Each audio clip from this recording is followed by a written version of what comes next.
What's up everybody and welcome back to another episode of Skyrim Special Edition Mods Weekly. If you guys have never seen the series before, basically what this is all about is I show you guys some of the best for mods to come out each and every week for Skyrim Special Edition. Things actually started to really slow down this week, that just being we didn't get as many new releases, although we still did get a ton of quality mods that I'm going to show you today. In a sense, obviously this isn't the most ideal, you do want to have as many options as possible, but at the same time I almost like when things start to slow down or we get a little dry period, which allows you to look much closer at mods that you maybe otherwise would have just kind of brushed over. Interesting mods that maybe at face value don't look super interesting, but this is I think how you find some of the hidden gems of Skyrim. Regardless, with all that being said, if you guys do enjoy the series, I really encourage you to consider subscribing, but with that, let's just jump right into it.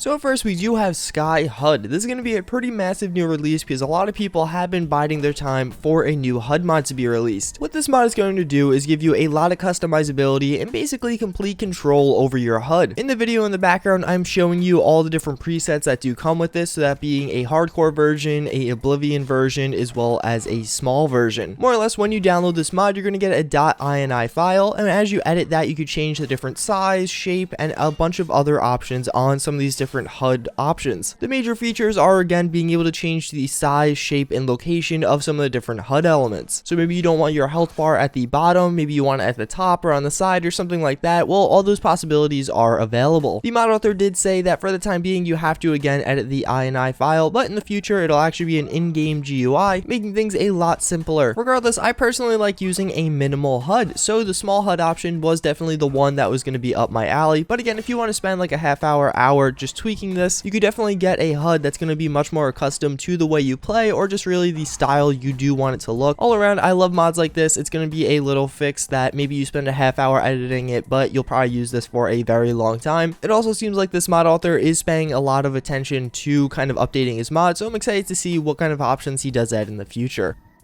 So up next we do have 28 Days and a Bit 5. So what this mod is going to be is kind of a zombie overhaul for Skyrim. When you install this mod, you're going to have a few different options on the way you want it to work. So you can have it so zombies are just going to be rising out of the grave, so zombies took over some of the major towns or most of the major towns, and then finally one where you're just going to have a final hold, so zombies took over the entire world and you and some other people are going to be holding out in a single location. This mod has a lot going for it. Obviously it's going to add in a bunch of spawn zombies throughout all of the world that you have to battle and try and survive and try and play the game as you would otherwise. There's actually a few other options in this. You could become a zombie if you do want and go try and infect other people, or even control how the infection can spread. You could have a patient zero version, so only one person will start out as infected and then other people will get infected as they come into contact with him. All around, it's a very cool mod, a very dynamic mod. It's a good one to kind of install a new save, maybe download a few overpowered weapon mods and just go to town playing this mod. Mods like this are really cool because maybe you're growing tired of just doing the questing and normal stuff you can do in Skyrim. This is going to give you an opportunity to very much mix things up, try out a totally different playstyle, and try and survive the zombie apocalypse inside of Skyrim.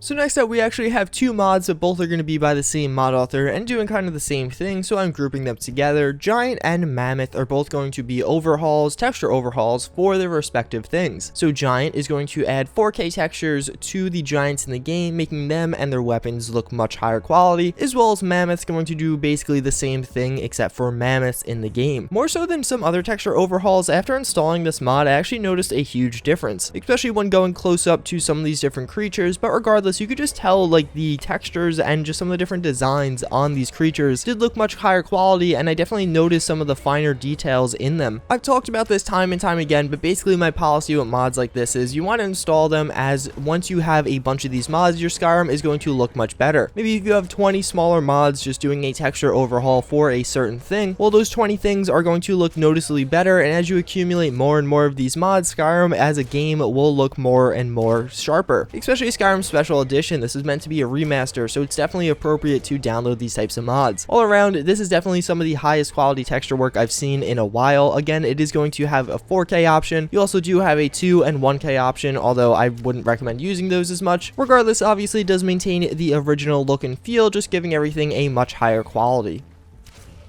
So up next we do have Scoped Bows SE. So this is actually a really cool mod. I like this mod a lot. Basically what's going to add in is two different things. First and foremost, it's going to take a lot of the vanilla bows in Skyrim and add scopes to them. So you're going to have the option now with a Daedric legendary bow to have a scope on that Daedric legendary bow. On top of that, it's actually going to add in a few new bows, of course having scopes with them as well. When you're installing this mod, you have a few different options of what kind of reticules and stuff like that you do want to have. I actually found myself enjoying this mod much more than I thought I would. Using these scopes, especially when I'm filming and stuff like that, because I won't have my HUD on, made using some of these different bows much more enjoyable for me. I just found it to be a lot more satisfying being able to kind of, I guess, aim down the sights and then actually fire different arrows at people going for headshots and different things like that. Obviously, this mod's not going to be for everyone. Some people don't like having a big sight on the side of their bow, but personally, I found it to be very satisfying, as well as all these different sights and scopes are going to be extremely high quality. The mod author definitely spent a lot of time working on these and making sure they look very cool, especially because you're going to be spending so much time looking down them. Definitely a good mod to download. Again, probably not going to be for everyone, but if you do use a bow character a lot, I definitely would recommend just trying it out, especially since it's optional.